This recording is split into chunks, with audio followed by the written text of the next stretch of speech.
Hey, what's up guys? My name's Cliffhanger, and in this video I'm going to be showing you another chord progression. If you haven't checked out my first video on chord progressions, be sure and click this video right up top. This video is geared towards beginners, and in the last video we took a look at the G chord, the C chord, and the D chord and made a 3-chord progression. But in this video we're going to make a 4-chord progression, introducing 3 new chords and that G chord, one of my favorites. I think the G chord is a really good one to practice, so that's why we're going to be revisiting that chord. The chord progression that we're going to be looking at today goes D minor, A minor, F, and ends with the G. In order to play this, let's start with the D minor. The D minor is an interestingly shaped chord. It looks kind of like this, and here's how you play it. You're going to take your index finger and you're going to put it on the 1st fret on the high E. You're going to take your middle finger, you're going to put it on the 2nd fret on the G string, and your ring finger, and you're going to put it on the 3rd fret of the B string. So it's kind of like this weird inverted triangle, whereas the D chord is more like a finger triangle. This is like an inverted finger triangle, if you will, and it sounds like this. Now, because it is a minor chord, they tend to have this sadder sound. Aww. But this is a great chord. It has a lot of different emotion and a really interesting style if you throw it into a chord progression appropriately. Again, it's just that 1st finger on the high E on the 1st fret, the middle finger on the 2nd fret on the G, and your ring finger, the 3rd fret on the B, and it sounds like that. Now let's get used to playing that and just strum down 4 times. And now let's go down, up, down, up.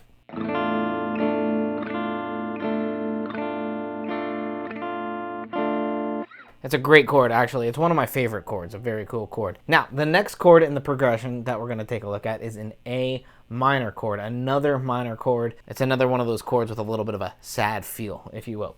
Let's take our pointer finger, our index finger, and we're going to put it on the 1st fret on the B string. We're going to take our middle finger, put it on the 2nd fret of the G string, and we're going to take our ring finger and put it on the 2nd fret of the D string. So it's kind of descending just like this, and it looks just like that. Kind of like a jumble of fingers right there, right up in that 1st position. I call this the 1st position, and it sounds like this.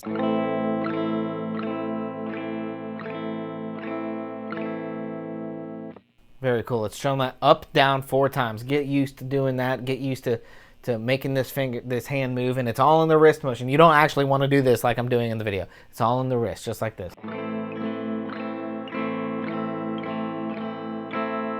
So those 2 chords together sound absolutely killer, by the way.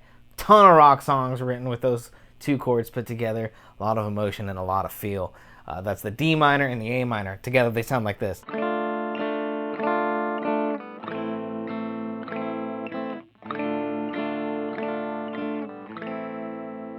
And get used to just doing that back and forth, and strum with that wrist, right? You don't want to keep going up and down just like this.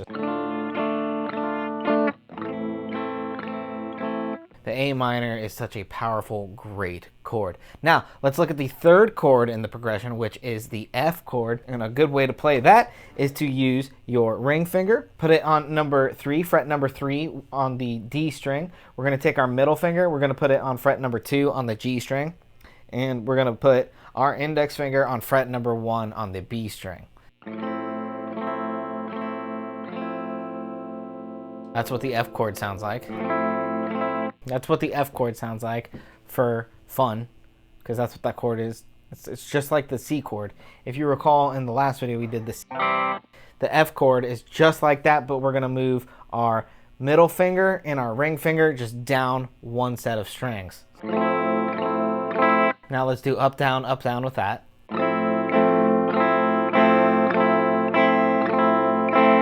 Now let's do up, down on all of the chords put together.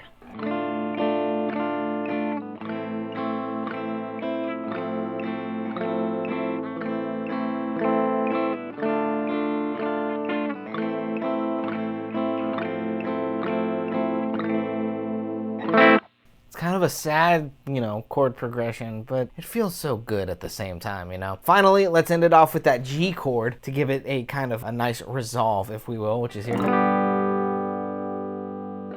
And if you remember how to play the G chord, you're going to take your ring finger and you put it on the 3rd fret on the low E. We're going to take our middle finger, put it on the 2nd fret on the A string, and then we're going to take our pinky and put it on the 3rd fret on the high E string, and we're going to strum all the strings. The strings in between that we don't have fingers on are still going to be open. We're still going to play them. We're just not going to have a finger on them, and they sound like this. Now let's do up, down through all of the chords that we've learned in this video.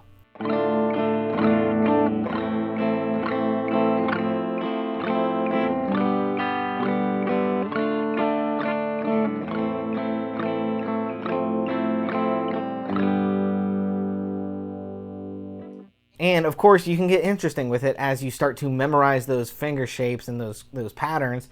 You can do some really cool chord strumming patterns like this.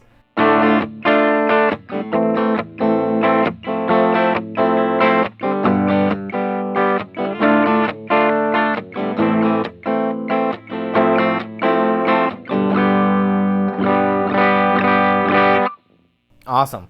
If you want to check out some other videos on some other really cool chord progressions, or if you're a beginner just looking to get into the guitar itself, be sure and check out some of these other videos that are available on my YouTube channel. And if you did like this video, be sure to give it a thumbs up and subscribe to my channel for more guitar related content.